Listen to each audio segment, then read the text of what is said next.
Well, hi everybody. How are you tonight? Oh my goodness. Well, it's been a day. It's a good day though. There we go. Get things back in order. Today was such a good day because I actually found somebody who would come out here and do a deep dive clean of the house. Woo! But it took her 8 hours because the person that was supposed to come with her did not come. So she did it all herself. So, but now my refrigerator, the stove, the oven, the dishwasher, and the house sparkle. They're just great. And so that, but it meant it was just a day of, and it was a eCam training day on stuff, which you wouldn't tell by how not ready things are going to be tonight. There's going to be some things like I looked at it and went, well, where did that disappear to? And I got rid of a bunch of stuff and I got rid of too many things and things disappeared. But so we're here tonight for some stories though. And checking in, we've got Linda. Okay, you guys, I have to tell you what I did. I put two big giant, I had these googly eyes left over from doing the slugs. And they were in my art bag. So I stuck them to my camera. So I have these two big googly eyes looking at me to remind me that that's where I'm supposed to look most of the time at that camera. All the things. Yay! So Linda is here and Fatima's here. Travel Dreamer 46. Welcome, Linda and Fatima so far that I've gotten enthralled. What experience was enthralling? You've loved the frogs. Can't get enough of these books and their stories. I'm glad. So tonight's books are, oh shoot. Oh well, I'll get that another time. So tonight's stories are about two well-known authors in history, in the late 1800s, I would say. So love me some googly eyes. They're the big ones too. They're the great big ones. So it's kind of fun to have those, but they'll maybe help me remember to look and write and, all those kind of things that need to, Barney Google with the googly eyes. Funny. So anyway, in the opening scene, I in that the opening part of the video, I had a picture of the works of Robert Louis Stevenson. And that was a set of books that I actually saw when I went back to Creator Camp. And they had, they started out the evening with everybody at this great dinner outside and get together at this really old house in Amesbury. And in this house, they had this amazing library. I mean, they had reading rooms and fireplaces and wood everywhere, but they had old early edition sets of different books from famous people. They had a whole set of Emerson books, the works. It was the letters and essays and lectures by Emerson. And then though, that picture that I showed you, and I'll pull it up when I do the other book, was of the works of Robert Louis Stevenson. And it was from the late 1800s. It was or early 19. It was just gorgeous, and they weren't. My friend Neil, who lives in Portugal, but he's from England. He said, if this was in England, those books would be behind a velvet rope, and nobody would be allowed to touch them. But I got to open them and look at them, and they were just right there on the shelves. It was just too cool.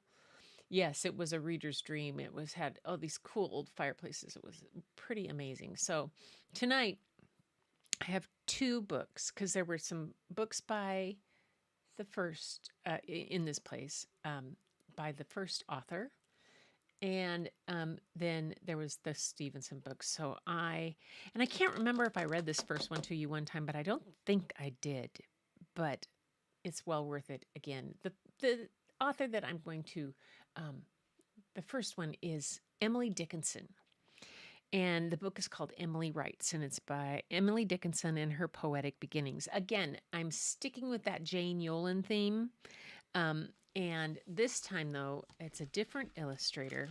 And let me go here and show you this. So the illustrator is Christine Davenier, and she's a New York Times Best Illustrated Award-winning artist of many books for young readers, including the Very Fairy Princess series and the Piper Reed series, Emma's Circus, and the Miss Lena's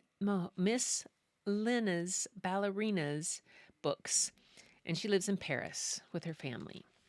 So the end papers I thought were absolutely gorgeous. This kind of almost watercolor, almost gouache type aspect to it, and had just such a beautiful aspect to them. So these I checked out of the library. So we get the benefit of having my crazy desk behind you guys to see this. Let's see if it tells me if I can see. The artist used Ecoline and ColorX ink on Kia color paper to create the artwork for this book. Now, she lives in France, so I have a feeling that those are all products that because I'm not familiar with them. Who knows what they are all about? But first off, the first book is Emily Writes. And let me get myself here. So one of the things that I find so fascinating is about these kind of books is what it is that motivates somebody to become a writer or to do the different things. I as a teacher, I always watched those kids that would lean toward this or lean toward that and what they really were great at. And those kids that decided to write, it was always so much fun to watch them develop that. And, it was always, it starts with a scribble for me.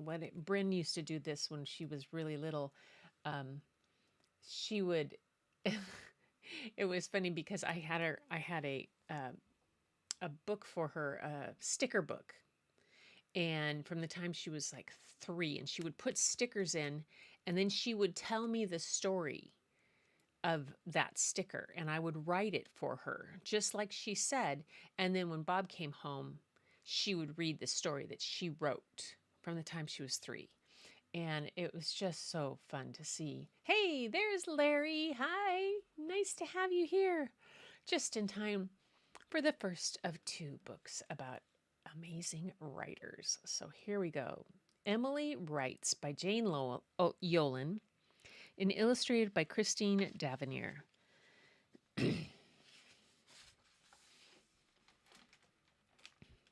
And I had to kind of give a back view of it because it's one of those longer books, and otherwise you couldn't see the whole thing.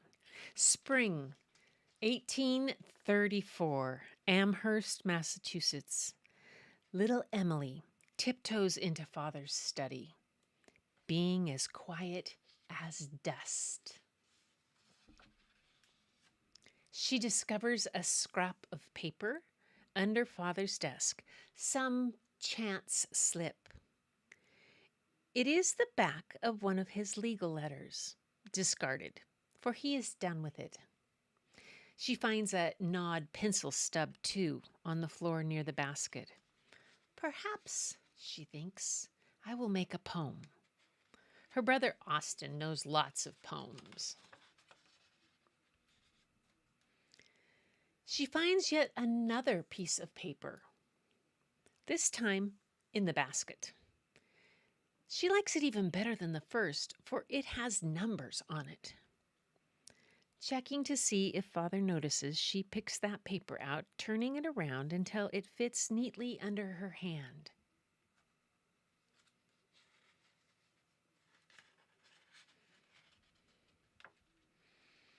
She scribbles curlicues and circles, though not actual letters, some round like the moon or a summer peach, some the spiral of a hanging vine. A year and a half older, Austin already knows how to write his ABCs. He has tried to teach Emily to write her name, Emily. Emily begins with an E, he says, drawing the capital letter E, strict as a ruler down the left side of the page. Emily's lines are never so straight. She prefers the bend, the curve. See, Father, Emily says to the stern-faced man busy at his desk. I wrote this poem for you. He nods but does not stop working, nor does he smile. He only reads on Sunday, Emily thinks. She likes the Bible stories he reads aloud, though she does not like sitting still just to hear a tale. Sometimes, she thinks, Father is as far away as an island. There is an island in the Connecticut River. That is certainly far away.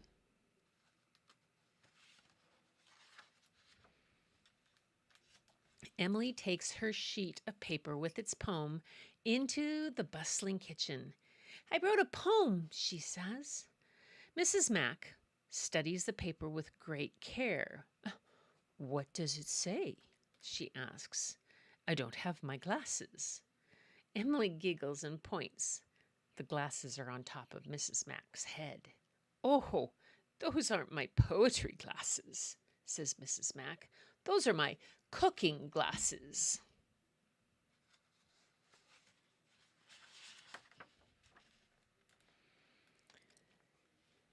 Emily points to the squiggle on the page. She likes poems, especially the verses Austin recites. She reads her poem to Mrs. Mack. It's a 3-word poem. Frog and bog, she says. It rhymes. Oh, so it does, replies Mrs. Mack. Frog and bog. A very good rhyme indeed. Then, surprisingly, she adds, middy, and makes a bullfrog face. Emily thinks Mrs. Mack's face looks as if it had turned green. She certainly sounds like the big bullfrog that sings in the garden's end. They both laugh and share the crumbles of last night's coconut cake. Then Emily clears the table and sets the 2 small plates by the side of the sink. Now, Emily climbs the stairs to find Mother lying in her bed, a cooling cloth on her forehead. She often spends her afternoons this way. I wrote a poem, Emily says. Frog and bog. Mother does not open her eyes. Yes, dear, she says. Me deep, replies Emily. Not so loud, says Mother. You'll wake Lavinia. Emily tippy-toes over to the baby's cot, whispers, Frog and bog. Little Vinny smiles in her sleep. She always smiles, Emily thinks. She is even, just like Austin's straight line. Vinny puts her thumb in her mouth as if it's a stopper in a bottle. Frog and bog, Emily repeats, licking every word. They taste as sweet as the honey the bee bears away. The frog poem sounds even better this time. Then Emily goes downstairs quietly so as not to annoy Mother, who makes her feel rainy. Out she heads into the spring garden, for she has not told her poem to the flowers yet. There are roses still curled in their buds, seas of daffodils, small presents of crocuses. Emily smiles. The garden makes her feel all sunny like a poet. Frog and bog, she whispers, and thinks she hears in return the long sigh of the frog.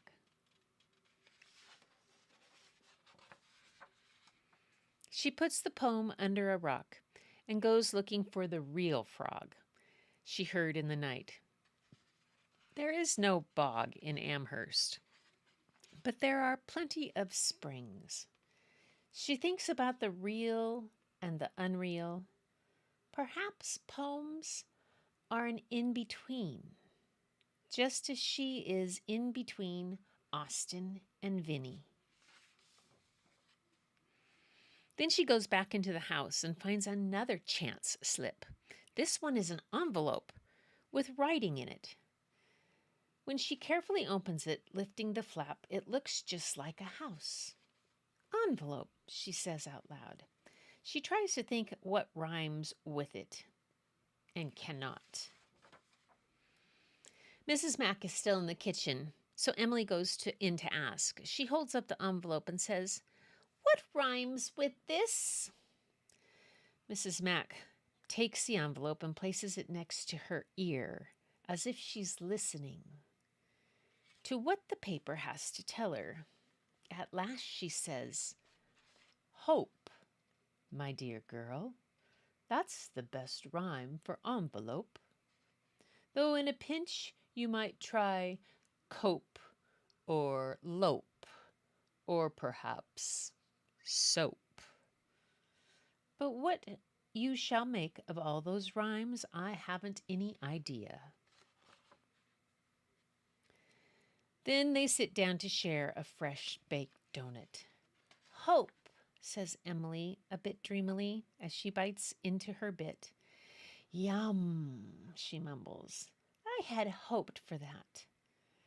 The donut is as warm and sweet in her mouth as any new poem, and as true.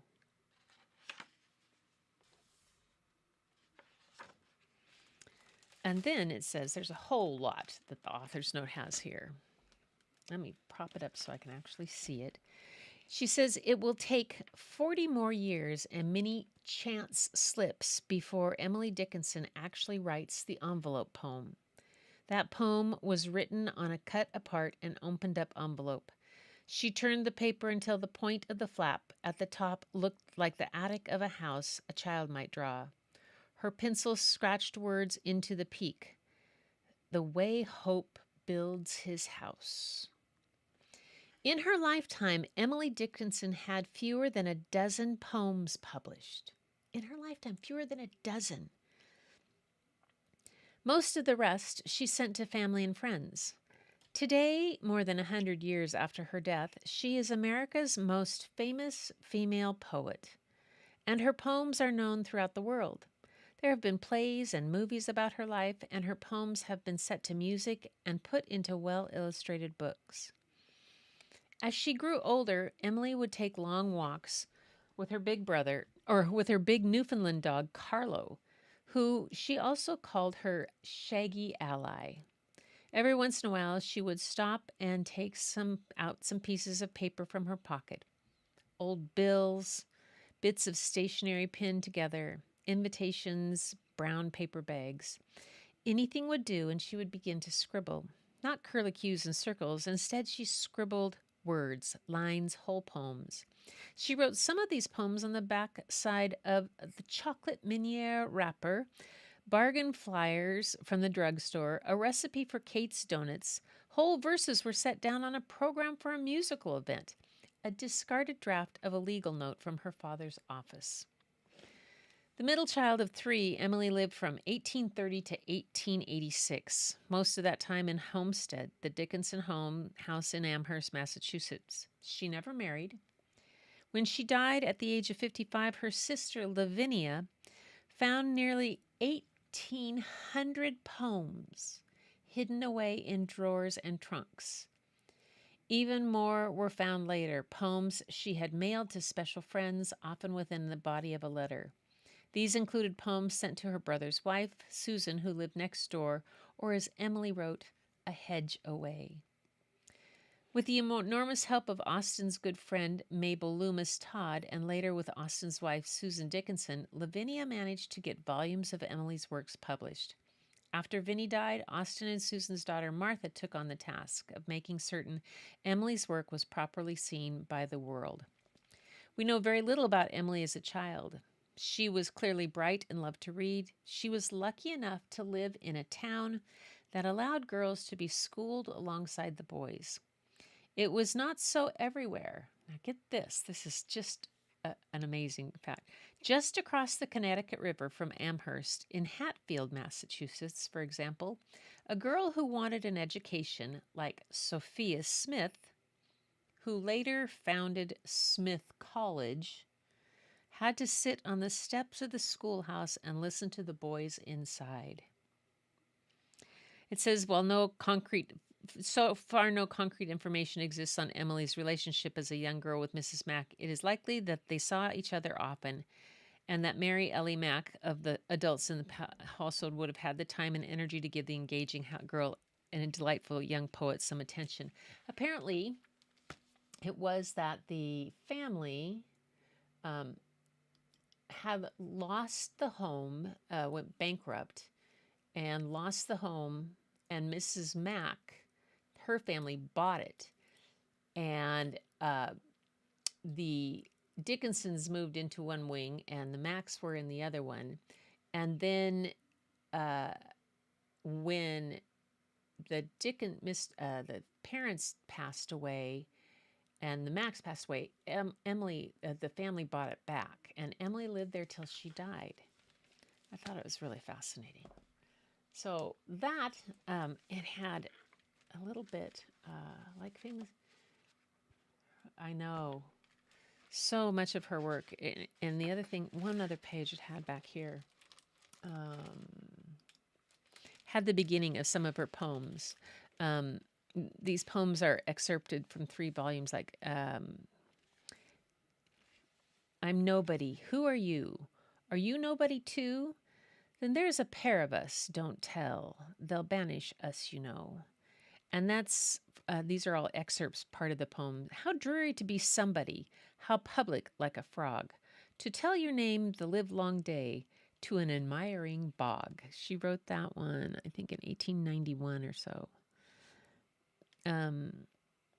First 2 verses of a much longer poem. There's a flower that bees prefer and butterflies desire to gain the purple democrat the hummingbirds inspire. And whatsoever insects pass, a honey bears away, proportioned to his several dearth in her capacity. Let's see. And this is the beginning of the way Hope builds his house. It is not with a sill nor rafter has that edifice, but only pinnacle. Abode in as supreme, this superfices as if it were a ledge smit or mortised with the laws. I remember in college, when I was doing my oral interpretation of literature, we did a reader's theater of Dickinson, and it was really fascinating. I can't remember very many that I did. I can't remember it as much, but we had a bunch of I think it was a reader's theater of a variety of poets. So yeah. Anyway, let's check in with everybody. Lupe's here. Yay!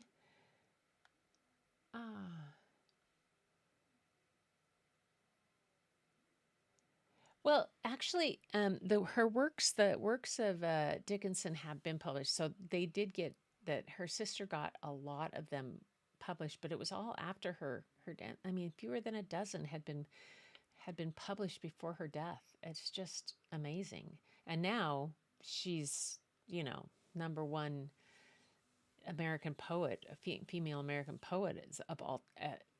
Just so prolific of her works. It's amazing. You know, I think everybody studies them in English literature and in high school and or college, and you know it's part of your rites of passage going uh, through um, literature classes.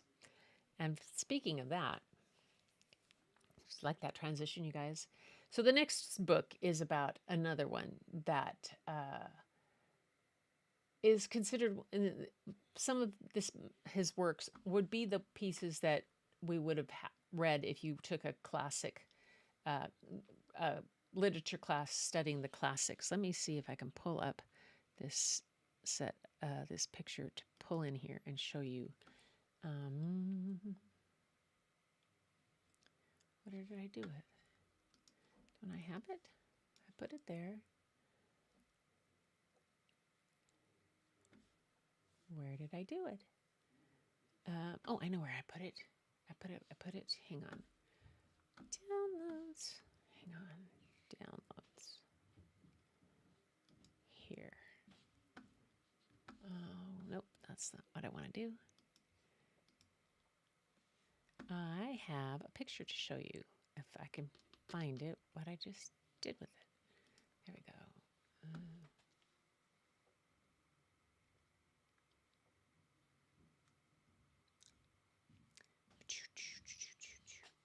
Go to down. There we go. I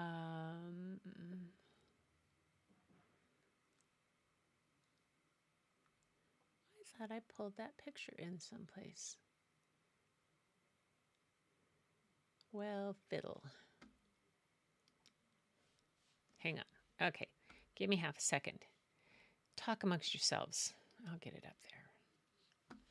And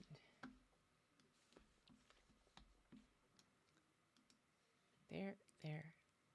And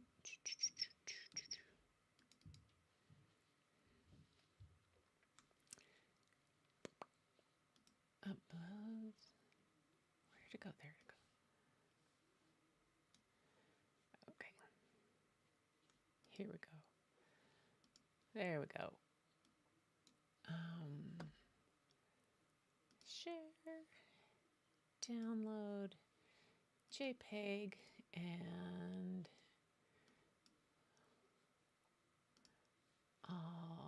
let's get this one. Okay, I'm just muttering to myself. Do you like this? Because I want to show you these because it's so cool. And it will come up and I'll put it over my face. Or I'll put it on there. There we go. Here, okay, so this is what it is. This is what I said was, this was when I was in Amherst. This is the set of books. It's kind of, it's kind of expanded big, but it was from the like 1900, 1901. It was like an early edition. It was second or third edition, and it's the works of Robert Louis Stevenson. There was Treasure Island, there was Child's Garden of Bushes, there was Robinson Crusoe, there was, oh my gosh, it was so cool to see these, and I got to open them and look at them, and I thought they were fascinating. So I wanted to show you that because it was in a room that was so amazing and fun to see. And I will cross that out now.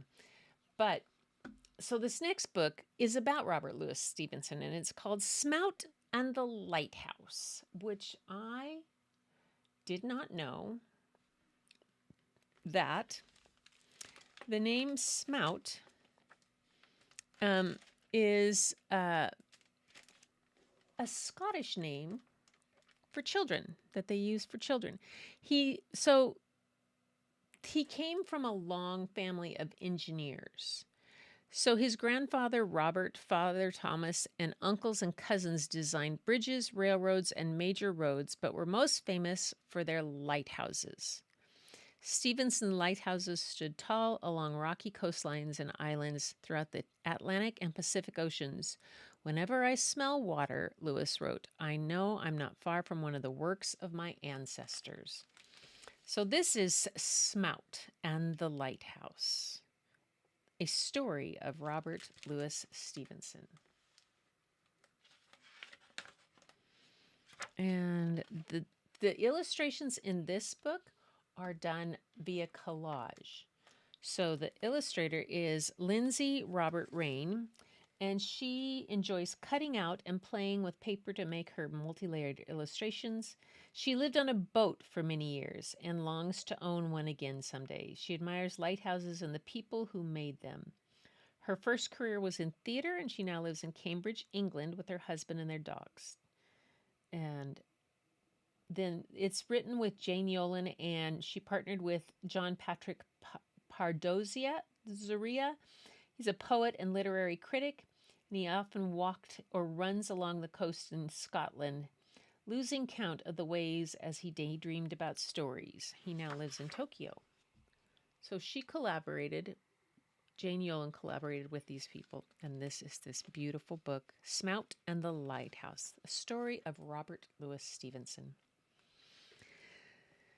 Smout trudges behind his father up the hillside, and as the North Sea hisses over the island's rocky beach, gray mist whispers stories of adventure in the boy's ears, stories about sailors, smugglers, and pirates. The Isle of May lighthouse stands on the hilltop like a castle from a fairy tale, with its tower and its light, warning ships from the dangerous waters. Thomas Stevenson looks down at his son. Keep up, Smout, he says. This is a lighthouse your grandfather built. It's the fourth lighthouse that they have visited this summer, each one built by Smout's father or grandfather or great-grandfather or an uncle. Whenever Smout smells seawater or hears waves, he knows he isn't far from a lighthouse, built by someone in his family, the Lighthouse Stevensons. Father is the official engineer for all the lighthouses of Scotland. If he doesn't make sure they're kept shining brightly, good ships could be crushed against the jagged coast, good sailors lost under the sea. Smout's family expects him to become a lighthouse engineer like his father and grandfather and great-grandfather. But Smout wants to write stories. His mind is crowded with faraway tales of faraway cities and strange tropical seas. It's filled with giants and knights in armor, hidden treasures and pirates. Definitely pirates. Smout doesn't dare tell Father. Father can be very fierce. Just the month before, he and Father had visited the St. Andrew's Lighthouse. The tower had a cloudy brass railing and a scratched light reflector.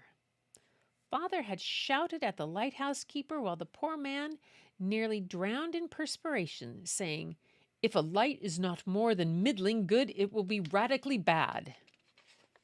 Ships could be wrecked. Lives could be lost."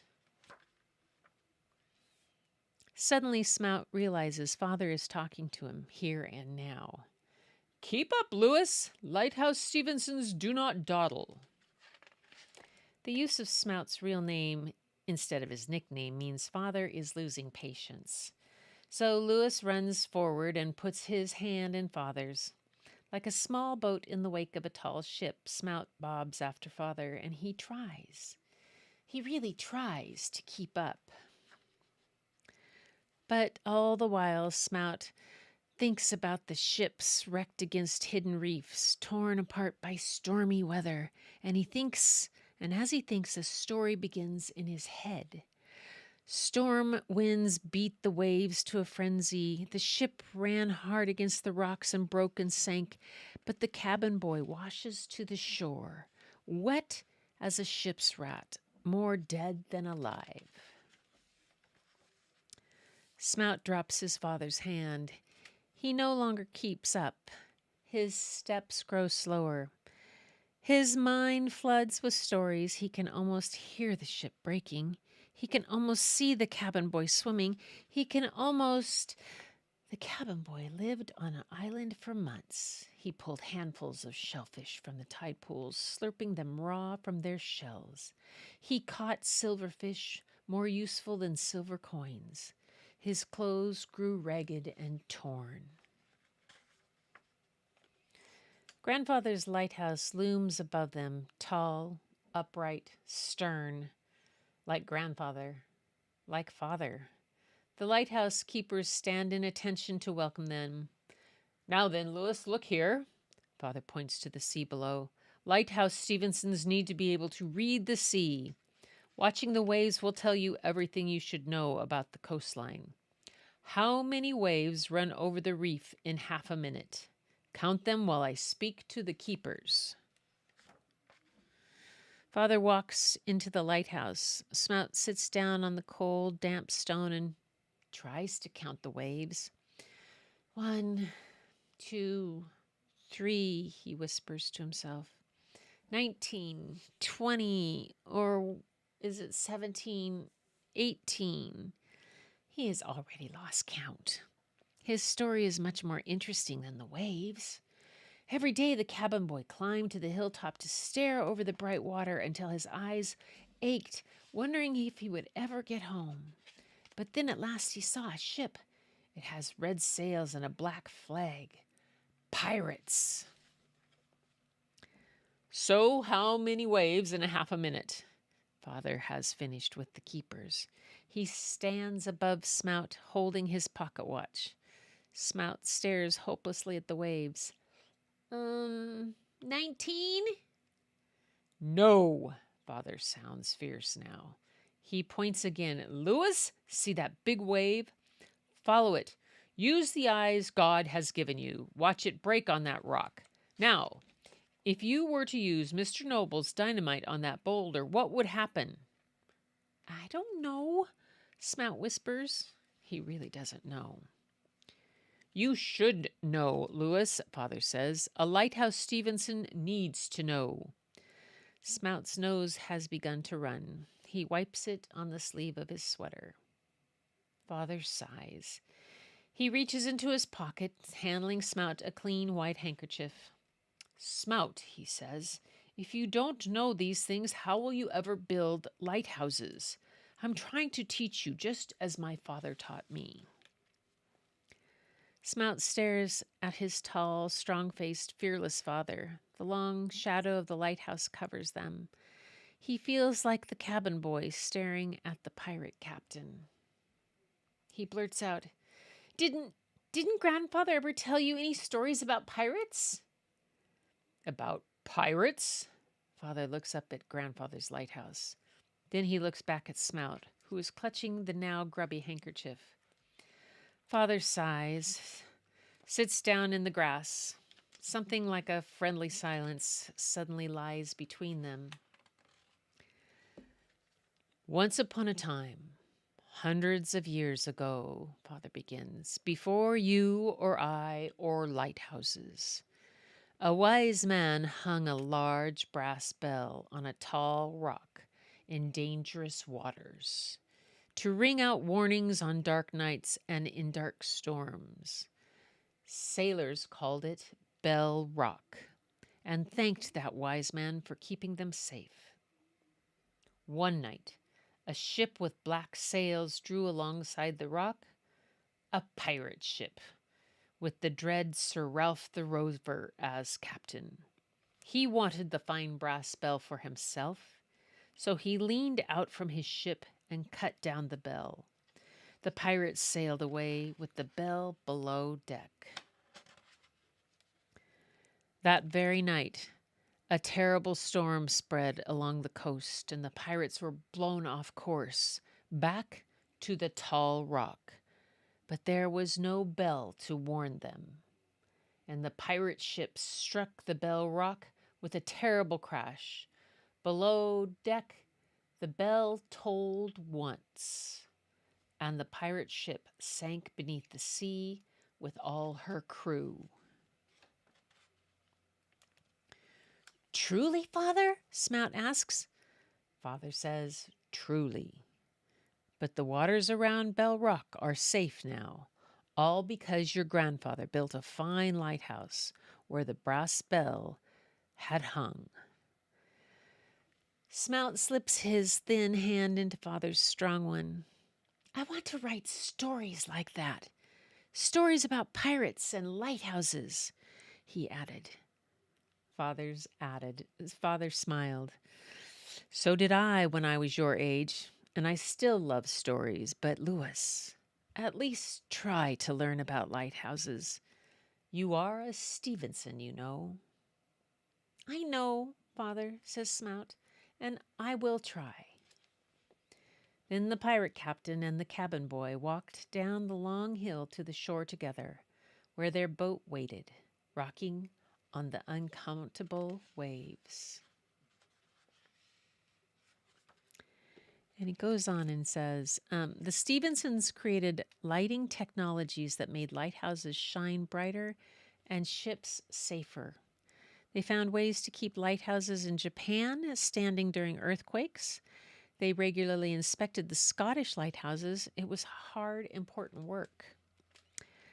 Thomas Stevenson wanted his only child to be a lighthouse engineer too, but little Louis, nicknamed Smout, never did well at school and was often too sick to attend. So Thomas took him on a lighthouse inspection of Fife in East Scotland to strengthen his health in the brisk ocean breeze. What is that? Louis loved the sea and enjoyed walking with his father in the sunshine and the thrilling seaside air, the wash of waves at the sea face, but mostly he wanted to write stories. I loved the art of words and the appearance of life. He wrote his first story when he was 6 years old, dictating it to his mother, and dreamed of becoming a great author. Even on lighthouse inspections, he made up stories, writing late into the night as moths flapped around his candle. Thomas was disappointed when he realized that his son would never be an engineer. He tried to convince him to become a lawyer. But gradually his disappointment turned to pride as he read Louis's stories and recognized his son's extraordinary talent with words. In time, Louis became famous for writing essays and travelogues such as Travels with a Donkey in 1879, books for children including A Child's Garden of Verses in 1885, and the spooky horror fiction like Strange Case of Dr. Jekyll and Mr. Hyde in 1886. In 1881, Louis visited his parents in Scotland with his wife and stepson, and on a rainy day he began doodling pictures to keep them amused. He drew a jagged, rocky coastline and curve of a deep bay, lines for waves and ocean currents, safe harbors under the mountains. It became a map of an imaginary island, Treasure Island. Soon he was making up a story about the island and the treasure hidden there and the pirates who came to find it. He read the story aloud to his family, and his stepson and father loved it. Louis later recalled, I had counted on one boy. I found I had two in my audience. Thomas offered suggestions and ideas about Treasure Island. He invented the list of secret oddments hidden in the dead man's chest and thought it the name for the pirate captain's treasure ship, the Walrus. Treasure Island became the most successful and best loved of all Stevenson's books. Today, Stevenson Lighthouse still work to keep the coast safe in Scotland. New Zealand, Newfoundland, and Japan. And Robert Louis Stevenson's stories are still read and enjoyed as books, audiobooks, musicals, and movies in dozens of languages all around the world. Wow. I think I got one wrong. Let's see. That's pretty amazing.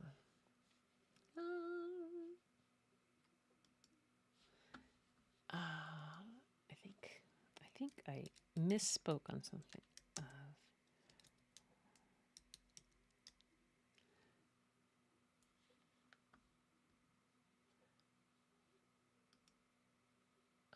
No. Oh, nope. Oh.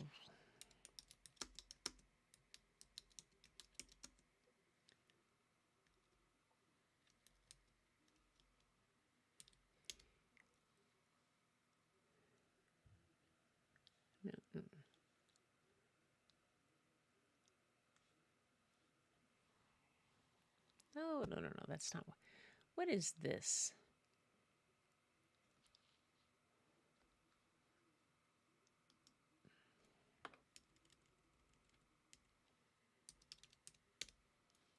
Oh, okay. I was wrong. I said Robinson Crusoe. He didn't. Daniel Defoe wrote Robinson Crusoe. I thought that was wrong. It was Treasure Island and the other ones. I goofed up on that one. My bad. Yes. Anyway, there's Larry and everybody checking in. So I hope you guys liked that one. I thought that was really interesting. That he had the whole thing. And oh, I know there's one other picture I wanted to show you guys in here. This is pretty cool too. So if I can make it bigger, can I make it? I think I have camera C as big as it can go. Yeah, it is. Okay, I'll just have to bring it up closer to you. Hopefully it doesn't go out of focus too much. So these are the Stevenson lighthouses all around the British Isles. And there, right there, is Bell Rock.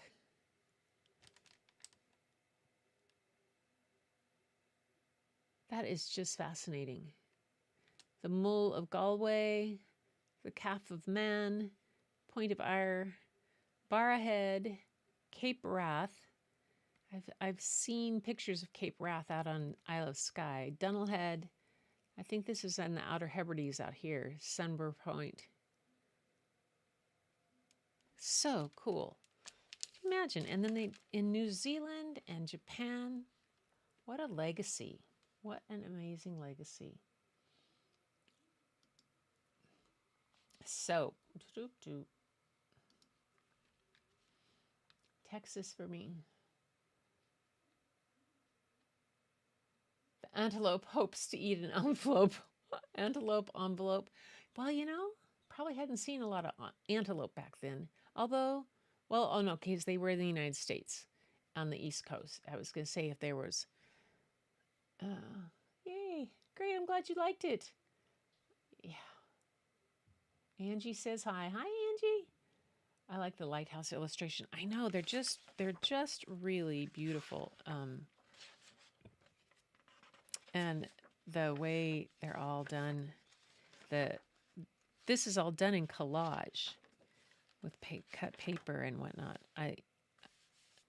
When he's going from sitting on the shore to his imagination, the shift in color, it's pretty cool. Anyway, you guys, those are the two books. Michigan is blessed with many. Yeah, we have some pretty cool ones around here too.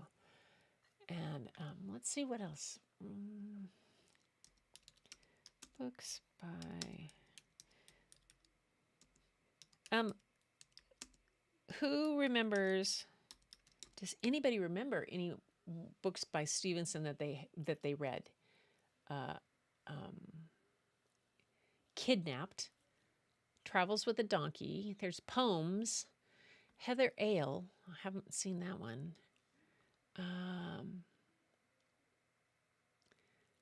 The Suicide Club. My goodness.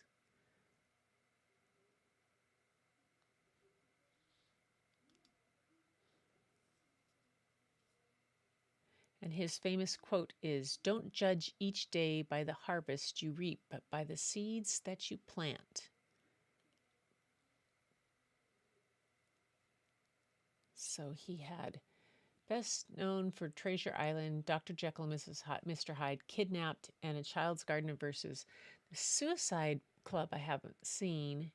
I do remember his poems by Robert Louis Stevenson. He has some. And The Black Arrow. Show more. So yeah.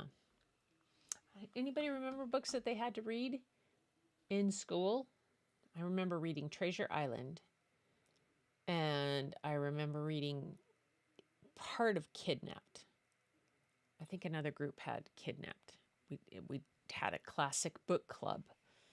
Classic book that we had met after school. Yeah. All right, you guys, that's it for me tonight for Stories Sunday. Send in your artwork because I don't want to be the only one. And I went bonkers yesterday. Patty was here for a couple days. And she did her Zentangles, and I sketched and did and doodled, and I am hopefully be done with this one by Sunday. I have at least 3 or 4 other things that I'm fiddling around with. Tomorrow is my abstract workshop with a bunch of ladies out here. But send in your stuff because I don't want to be the only one. I want to see your things. Hopefully, even if they're just works in progress. That progress, Dr. Jekyll and Mr. Hyde, you read, Fatima read that one. Yeah. Yeah, I remember that one too. Bit by bit. And amazing authors. Just, I think I preferred Stevenson over Dickens, just the way I was. That will be fun. Abstract, yes, it's going to be fun. Helen is all excited about doing this class, and this is going to turn into, so what I've got right now are the beginnings. I'm hoping to have them, I've inked it, but I'm going to go watercolor on them and turn them into dogwood flowers in kind of an abstract sort of way. We'll see how that goes. Yeah, but that's the way it is. So everybody, you know the thing. I wish everybody, I hope you have a great rest of your week. It's hopefully will stop raining by Saturday around here. It's been kind of gloomy, rainy, but it's still got a lot done, and it feels great to get that done. So I'm I don't know. I mean, I'm pretty much so ready for my trip. We're pretty much got everything ready and packed and stuff, and we just have to get everything packed up in a couple weeks. But until Sunday, I'll be here working on my art, and I want to see yours on Sunday. So everybody, have a great rest of your week, and thank you for being here. It means a lot. Bucket fillers unite. You guys are the best. My bucket filling brigade. I want here. Where is it? Oh well. Until next time, everybody, keep looking for the beauty hidden in plain sight. It's all around you. But the first place you'll find it is when you go look in the mirror. And I'll see you Sunday.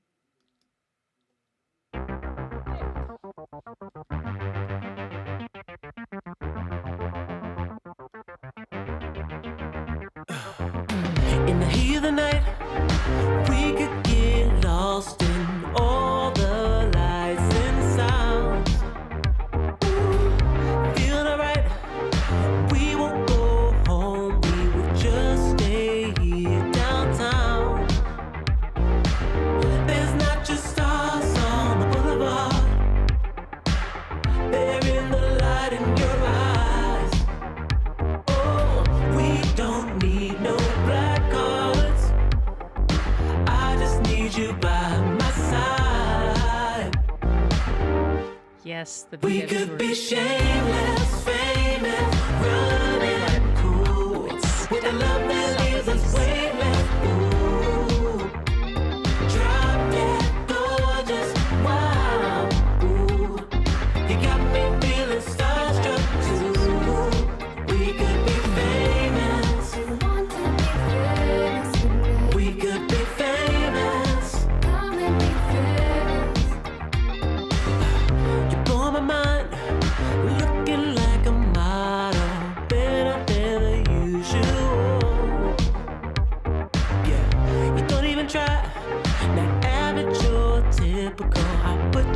on a pedestal. There's not just stars on the boulevard. They're in the light in your eyes. Oh, we don't need no black cards. I just need you by my side. We could be shameless, famous, running cool, with a love that leaves us weightless. Ooh, drop dead gorgeous, wow. Ooh, you got me feeling starstruck too. We could be famous. Want to be famous with me? We could be famous. Come and be famous. We could be famous. Want to be famous with me? We could be famous. Come and be famous.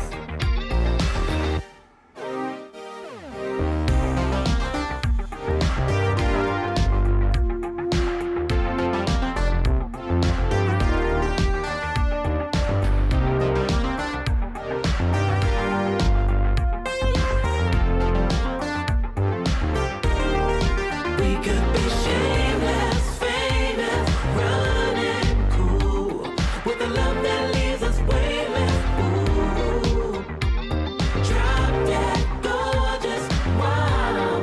Ooh, you got me feeling starstruck too. We could be famous. Want to be famous with me? We could be famous. Come and be famous.